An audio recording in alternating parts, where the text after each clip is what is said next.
of the 2008 Olympics, the superb man-made course in Shooting Beijing.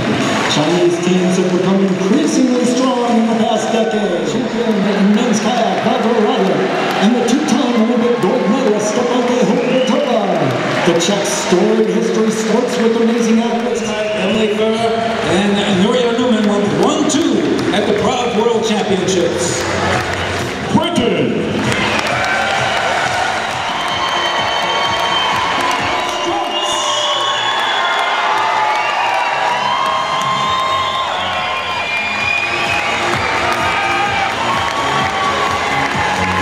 Welcome to the Canoe Slalom World Championships. Been waiting 25 years to say that.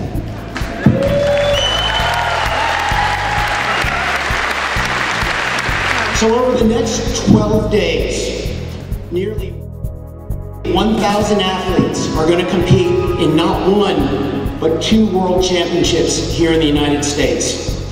And the sport of canoeing, since you last competed here in this country, you're going to notice a lot of changes, but probably none more important than the capital investment of these 2 incredible venues, totaling more than $150 million in capital investment in the sport of canoe kayak.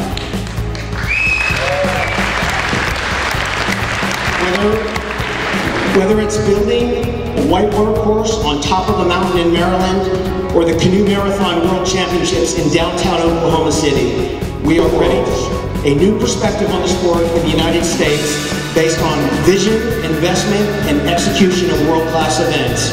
Because bold ideas are ultimately what's going to facilitate bold change, innovation, and progress in this sport. The World Championships define more than just our world champions.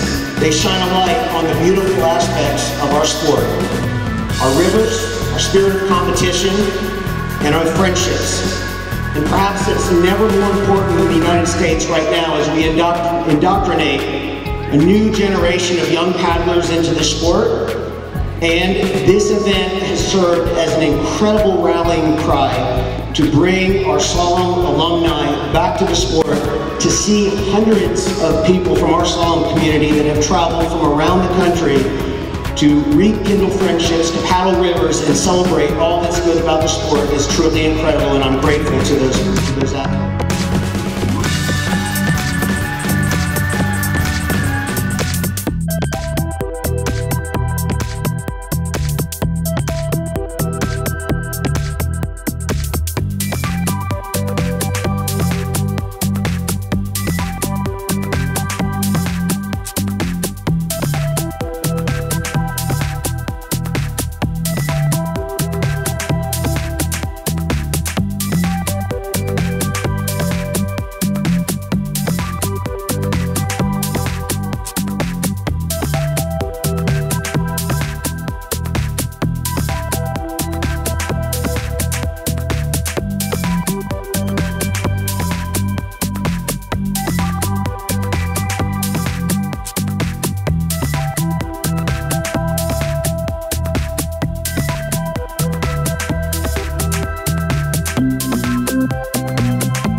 So you're here?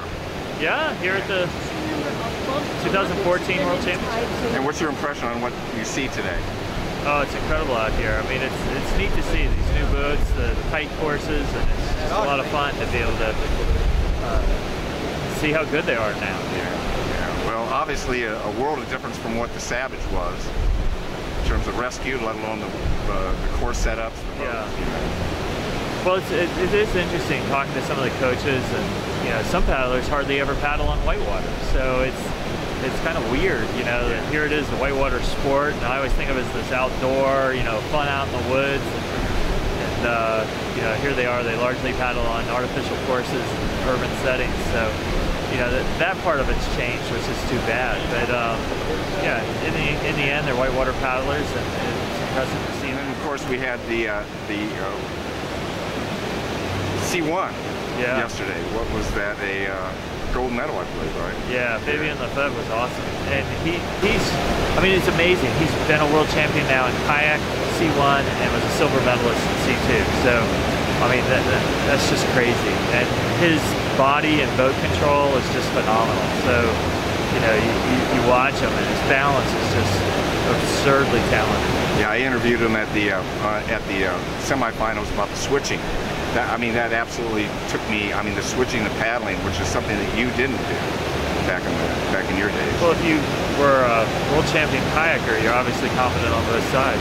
And in today's boats, kayaks and C1s do a lot of the same kind of upstream gates, and the way they do pivot turns and everything is very similar. So it's phenomenal to see that he can do both, and it's natural to see that he would be able to have the balance on both sides. Another second and a half on the second split. There's the 360 spin. Keep the boat speed up to 19. This is a tremendous run for the former Olympic and world medalist Lefèvre. He had started in France, moved to the United States recently, and wow, he just put